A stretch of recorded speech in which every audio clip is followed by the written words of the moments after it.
오늘의 말씀 예레미야 49장 1절부터 6절 말씀. 하나님 아버지 은혜에 감사합니다. 토요일 주말 아침에도 주님 앞에 나와 말씀과 기도 가운데 하루를 시작하게 하심을 감사드립니다. 오늘도 말씀을 통해 하나님의 음성을 들려주옵소서. 예수 이름으로 기도합니다. 아멘. 할렐루야. 서원교회 성도 여러분, 이 시간에도 하나님의 말씀과 함께 하루를 시작하는 여러분을 주의 이름으로 축복합니다. 오늘 우리에게 주신 하나님의 말씀은 예레미야 49장 1절에서 6절 말씀입니다. 성경 역사에서 이방은 주로 하나님의 백성을 대적하는 존재로 하나님의 구원에서 제외된 것처럼 보입니다. 그러나 하나님은 이방인을 향한 구원의 계획을 이미 오래전부터 밝히셨습니다. 우리 모든 성도들은 하나님의 구원 계획을 바로 알고 그 뜻을 실행하는 복음의 도구로 쓰임받기를 원해야 할 것입니다. 암몬 족속의 시조인 암몬은 아브라함의 조카 롯의 아들입니다. 하나님은 이스라엘 백성에게 암몬 족속의 땅은 롯 자손에게 기업으로 주었으므로 그들을 괴롭히지도 말고 다투지도 말고 선대할 것을 명하셨습니다. 그러나 암몬 족속은 이스라엘이 가나안을 향해 행진할 때 그들을 선대하지 않고 바알볼 사건으로 이스라엘을 대적했습니다. 그래서 신명기 23장 3절에서 6절 말씀을 보게 되면 하나님은 그들을 절대로 이스라엘 백성으로 받아들이지 말라고 명령하셨습니다. 이 암몬 족속에게 심판의 예언이 전달됩니다. 심판의 날이 이를 것이고 그때 그들이 의지하던 모든 것의 무용함이 드러날 것입니다. 1절입니다.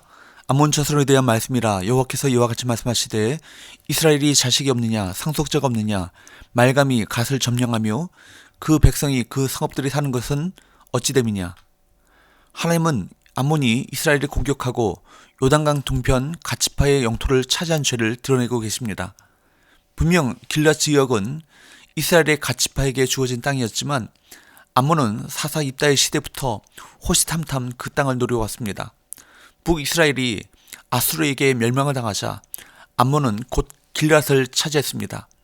암몬 족속은 이스라엘 땅을 침범하며 하나님의 백성이 거하는 거룩한 땅을 우상 숭배의 땅으로 오염시켰습니다.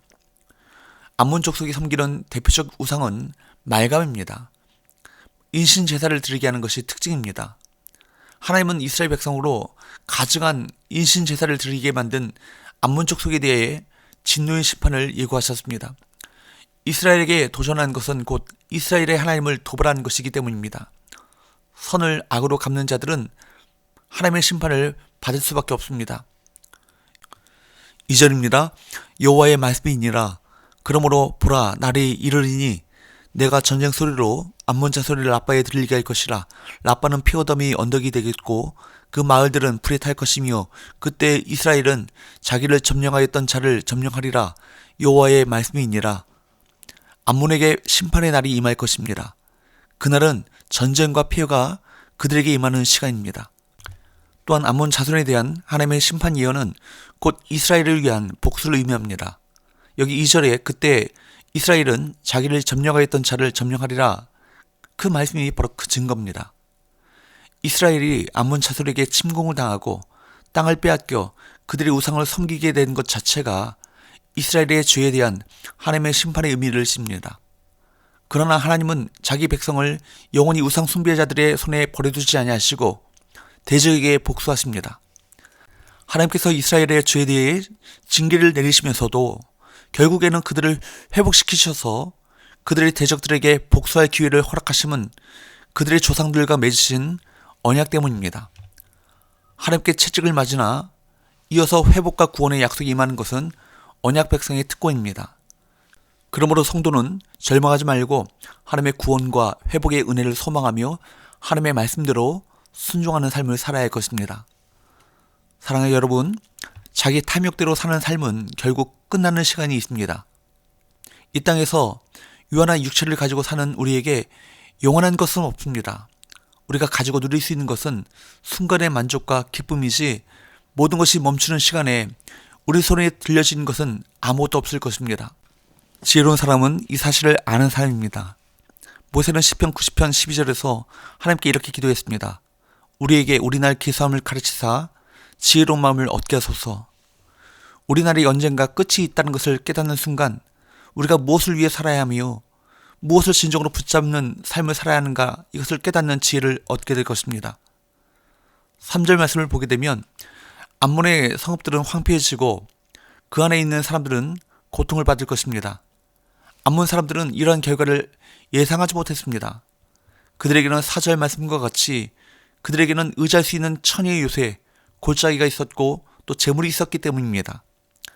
그들은 누구도 피쳐갈 수 없는 힘이 자신들에게 있다고 생각했지만 멸망과 포로 생활을 피할 수 없었습니다. 암몬의 힘은 약해지고 부실해져서 결국 멸망의 파고를 넘어설 수 없습니다. 예레미야가 4장 17절 말씀을 우리는 기억해야 합니다. 우리가 헛되이 도움을 바람으로 우리 눈이 상함이요 우리를 구원하지 못할 나라를 바라보고 바라보았도다. 하나님은 우리에게 영혼을 구원하지 못할 것을 의지하지 말라고 계속해서 우리에게 말씀하십니다. 3절 말씀처럼 말과 무상을 섬기던 암몬의 제사장들과 고관들은 모두 잡혀갈 것입니다.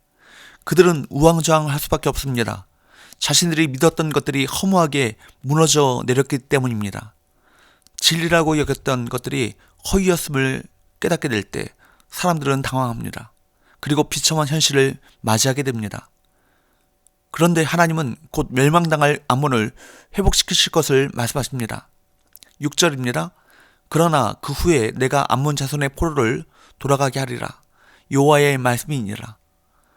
하나님은 암몬 자손이 심판을 받아 타민족의 포로가 될 것이지만 때가 되면 다시 돌아가게 하실 것을 예고하셨습니다. 애굽과 모압에게 회복을 약속하신 것과 같습니다. 사람들을 향한 하나님의 뜻은 결코 멸망이 아닙니다. 죄인들이 하나님의 분노 가운데 심판을 받을지라도 그들이 마음을 돌이켜 다시 온전케 되는 것이 하나님의 뜻입니다. 신약시대에는 복음 앞에서 이제 유대인이나 이방인이나 차별이 없이 하나님의 구원하심과 은혜를 입어 구원을 받게 되었습니다.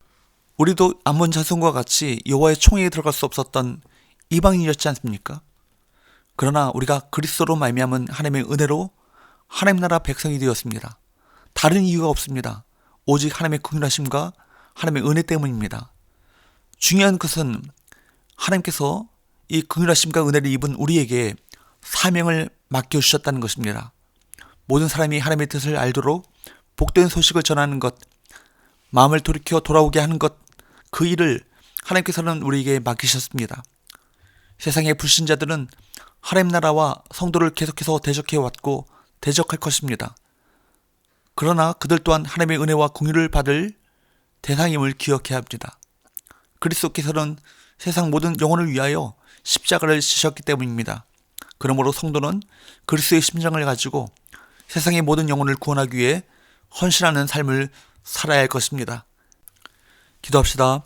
하나님 아버지, 우리가 암몬 족속과 같이 여호와의 총회에 들어갈 수 없었던 자들이었지만 하나님의 긍휼과 사랑으로 구원받게 하심을 감사드립니다.